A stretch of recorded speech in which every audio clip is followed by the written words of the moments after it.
Lumutang sa tubig ang ulo ng palakon. Ika-6 na kabanata. Isang araw, pumunta ang grupo ng mga propeta kay Eliseo at sinabi, "Nakikita po ninyo na maliit ang pinagtitipunan natin. Kaya pumunta po tayo sa ilog ng Jordan, kung saan maraming punong kahoy. At doon tayo gumawa ng lugar na pagtitipunan natin." Sinabi ni Eliseo, "Sige, lumakad na kayo." Pero sinabi ng isa sa kanila, "Kung maaari po, guro, sumama na lang kayo sa amin." Sumagot siya, "O sige, sasama ako." Kaya sumama siya sa kanila. Pumunta nga sila sa ilog ng Jordan at pumutol ng mga punong kahoy. Habang ang isa sa kanila ay pumuputol ng punong kahoy, nahulog ang ulo ng palakol niya sa tubig. Kaya sumigaw siya, "Guro, hiniram ko lang po iyon." Tinanong ni Eliseo, "Saang banda nahulog?" Itinuro niya kung saang banda ito nahulog. Pumutol si Eliseo ng sanga at inihagis ito sa tubig. At lumutang ang ulo ng palakol. Sinabi ni Eliseo, "Kunin mo na." At kinuha nga niya ito. Pinahinto ni Eliseo ang paglusob ng mga Arameo. Nang nakikipaglaban ang hari ng Aram sa Israel, nagkaroon sila ng pagpupulong ng kanyang mga opisyal at sinabi niya, "Dito ko itatayo ang kampo ko." Sinabi ni Eliseo sa hari ng Israel, "Mag-ingat kayo. Huwag kayong dumaan sa lugar na iyon, dahil pupunta roon ang mga Arameo." Kaya nag-utos ang hari ng Israel na sabihan ang mga nakatira sa lugar na sinasabi ni Eliseo na maging handa sila. Palaging nagbibigay ng babala si Eliseo sa hari. Dahil dito, nagalit ang hari ng Aram. Ipinatawag niya ang mga opisyal niya at sinabi, "Sino sa inyo ang kumakampi sa hari ng Israel?" Nagsalita ang isa sa opisyal niya, "Wala po talaga kahit isa man sa amin, mahal na hari. Ang propeta sa Israel na si Eliseo ang nagpapahayag sa hari ng Israel ng lahat ng sinasabi ninyo, kahit pa ang sinasabi niyo sa loob ng inyong kwarto." Sinabi ng hari, "Lumakad ka at hanapin siya para makapagpadala ako ng mga tauhan upang hulihin siya." Nang sinabi sa hari na si Eliseo ay naroon sa Dotan, nagpadala siya roon ng maraming sundalo na nakasakay sa mga kabayo at karwahe. Gabi na nang nakarating sila sa Dotan at pinaligiran nila ito. Kinabukasan, gumising ng maaga ang katulong ni Eliseo. Nakita niya ang mga sundalo na nakasakay sa mga kabayo at karwahe na nakapaligid sa lungsod. Sinabi niya kay Eliseo, "Ano po ang gagawin natin, amo?" Sumagot si Eliseo, "Huwag kang matakot. Mas marami tayong kasama kaysa sa kanila." Nanalangin si Eliseo, "Panginoon, buksan po ninyo ang mga mata ng katulong ko para makakita siya."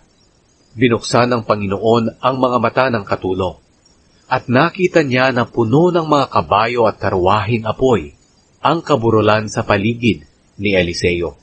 Habang papunta ang mga kaaway kay Eliseo, nanalangin siya, "Panginoon, bulagin po ninyo ang mga taong ito."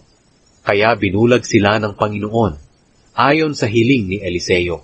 Sinabi ni Eliseo sa mga kaaway, "Hindi ito ang tamang daan, at hindi ito ang lungsod ng Dotan. Sumunod kayo sa akin. Dadalhin ko kayo sa taong hinahanap ninyo." Kaya dinala sila ni Eliseo sa Samaria. Pagpasok nila sa Samaria, nanalangin si Eliseo, "Panginoon, buksan po ninyo ang mga mata nila para makakita sila." Binuksan nga ng Panginoon ang mga mata ng mga sundalo ng Aram at nakita nila na nasa loob na sila ng Samaria. Pagkakita ng hari ng Israel sa kanila, tinanong niya si Eliseo, "Papatayin ko po ba sila, Ama?" Sumagot si Eliseo, "Huwag mo silang patayin. Pinapatay ba natin ang mga bihag sa labanan? Bigyan mo sila ng makakain at maiinom, at pabalikin mo sila sa kanilang hari." Kaya naghanda ang hari ng isang malaking salo-salo para sa kanila, at pagkatapos pinauwi sila sa kanilang hari. At mula noon, hindi na muling lumusob ang mga Arameo sa lupain ng Israel.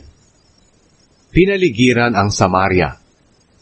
Kinalaunan, tinipon ni Haring Ben-Hadad ng Aram ang kanyang buong hukbo at nilusob ang Samaria. Dahil dito, nagkaroon ng malaking taggutom sa lungsod hanggang sa nagsitaasan ang mga bilihin. Ang halaga ng ulo ng asno ay 80 pirasong pilak at ang isang gatang na dumi ng kalapati ay 5 pirasong pilak. Isang araw, habang dumaraan ang hari ng Israel sa itaas ng pader, may isang babae na sumigaw sa kanya, "Tulungan po ninyo ako, mahal na hari." Sumagot ang hari, "Kung hindi ka tinutulungan ng Panginoon, paano kita matutulungan? Wala akong trigo o katas ng ubas na maibibigay sa iyo." Pagkatapos nagtanong ang hari, "Ano ba ang problema mo?" Sumagot ang babae, "Sinabi po sa akin ng babaeng ito, kainin natin ang anak mong lalaki, at bukas ang anak ko namang lalaki. Kaya niluto po namin ang aking anak at kinain. Nang sumunod na araw sinabi ko sa kanya na ibigay na niya ang kanyang anak para makain namin.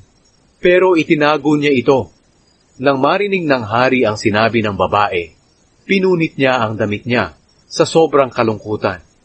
Habang naglalakad siya sa gilid ng pader, nakita siya ng mga tao na nakasuot ng sako na nakasuson sa kanyang damit dahil sa pagluluksa niya.